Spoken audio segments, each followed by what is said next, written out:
Kita akan membahas 30 September 1965. Sebuah malam yang benar-benar mengubah Indonesia untuk selamanya. Dan jujur aja, sampai hari ini, malam itu masih diselimuti banyak sekali misteri. 6 jenderal tewas, dan dari kekacauan itu, lahirlah sebuah orde baru. Tapi, di tengah semua itu, ada satu pertanyaan yang ganjil banget. Coba Anda pikirin deh, saat para jenderal paling top di negeri ini jadi sasaran, kok bisa ada satu nama besar yang sama sekali nggak kesentuh? Dan yang lebih aneh lagi, kenapa justru dia yang keluar sebagai pemenang dari semua kekacauan ini? Dan orang itu adalah Mayor Jenderal Soeharto. Waktu itu jabatannya Panglima Kostrad, sebuah posisi yang strategis banget. Nah, apa yang dia lakukan, dan yang lebih penting lagi apa yang mungkin sudah dia ketahui, itu jadi kunci buat ngebuka semua misteri ini. Oke, petunjuk pertama. Ini ngebawa kita mundur beberapa minggu sebelum malam kelam itu. Ada indikasi yang kuat banget loh, kalau Soeharto mungkin udah tahu sesuatu bakal terjadi. Sumber peringatannya siapa? Letnan Kolonel Untung. Dia ini komandan pasukan pengawal presiden sekaligus salah satu tokoh utama dalam gerakan ini. Nah, ini yang bikin menarik. Untung itu ternyata mantan anak buahnya Soeharto. Hubungan mereka cukup dekat.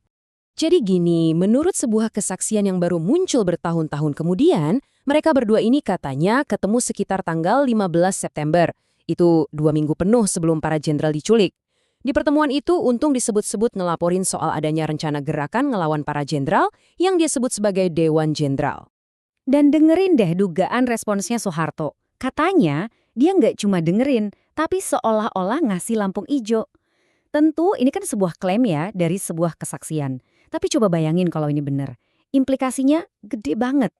Ini bukan lagi sekedar tahu, ini udah kayak ngasih restu. Oke, sekarang kita lompat ke malam kejadiannya, 30 September 1965. Pertanyaannya, di mana Soeharto pas para penculik itu bergerak? Nah, jawabannya ini sebuah alibi yang spesifik banget, tapi justru malah bikin makin banyak pertanyaan. Jadi, malam itu, Soeharto dan istrinya lagi ada di RSPAD Gatot Subroto. Alasan resminya, nungguin anak mereka, Tommy, yang katanya lagi dirawat karena kesiram sup panas. Kedengarannya kan biasa aja ya, kayak tempat yang nggak mencurigakan sama sekali kan? Tapi, justru di rumah sakit inilah terjadi pertemuan yang super krusial. Seorang perencana G30S lainnya, namanya Kolonel Abdul Latif, datang ke sana. Nah, apa yang terjadi antara Latif dan Soeharto malam itu? Ini dia, inti dari salah satu kontroversi terbesar dalam sejarah kita. Dan disinilah ceritanya jadi ruwet banget. Kita punya dua versi yang benar-benar tabrakan. Versi pertama, dari Latif. Menurut dia secara terang-terangan ngasih tahu Soeharto soal rencana malam itu. Tapi versinya Soeharto beda banget. Awalnya dia bilang Latif datang mau bunuh dia. Bertahun-tahun kemudian di autobiografinya, ceritanya ganti lagi. Dia bilang cuma lihat Latif dari jauh. Dua cerita yang ya ampun beda banget. Ini pertanyaan yang wajib kita ajukan. Kenapa ceritanya bisa berubah-ubah gitu? Inkonsistensi segede ini ya wajar aja kalau bikin orang curiga kan? Apa jangan-jangan ada sesuatu yang lagi coba ditutup-tutupin? Oke, ini ngebawa kita ke bagian berikutnya. Apa yang terjadi setelah penculikan itu?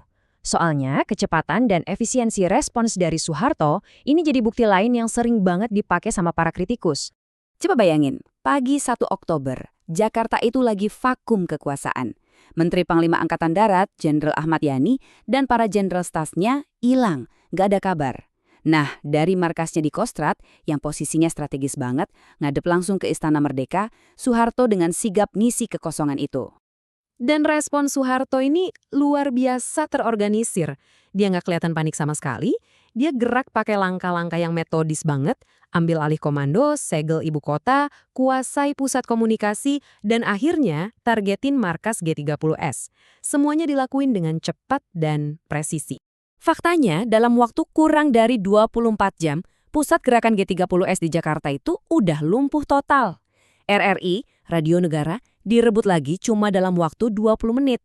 Dan Pangkalan Udara Halim, yang jadi pusat komando mereka, berhasil dikuasai di pagi hari tanggal 2 Oktober. Dan ya, kecepatan inilah yang bikin banyak orang bertanya-tanya. Kok bisa sih di tengah kekacauan dan informasi yang simpang siur, ada orang yang bisa ngatur serangan balasan seefektif ini? Buat banyak pengamat, ini tuh kelihatannya lebih kayak sebuah rencana yang udah disiapin matang-matang, bukan sekedar reaksi spontan. Jadi, setelah kita lihat semua kepingan puzzle ini, kita bukannya dapat jawaban yang pasti nih ya, malah sebaliknya, kita justru dihadapkan sama sederet pertanyaan yang sampai sekarang masih menggantung. Nah, inilah teka-teki utamanya. Apa benar dia udah diperingatin sama Untung? Kenapa ceritanya soal pertemuan sama Latif kok berubah-ubah? Dan gimana caranya dia bisa bergerak secepat dan serapi itu? Atau ada kemungkinan lain nih? Apa jangan-jangan dia emang tahu sesuatu bakal terjadi, tapi dia ngeremehin skalanya? Ngiranya cuma aksi politik biasa, tanpa ada pertumpahan darah? Pada akhirnya, sejarah itu ninggalin kita dua potret Soeharto yang kontras banget terkait peristiwa ini.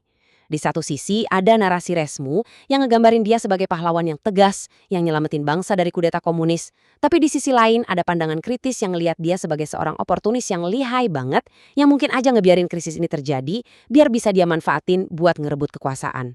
Tujuan kita ngebahas pertanyaan-pertanyaan ini sebetulnya bukan buat nuduh, tapi biar kita sama-sama paham. Karena seperti yang dikutip dari salah satu sumber kami, hanya dari sejarah yang jernih bertutur, kita bisa mendapatkan pengalaman yang berharga dari masa lalu. Sejarah itu kan jarang banget ya hitam putih. Bukti yang ada seringkali abu-abu dan saling bertentangan.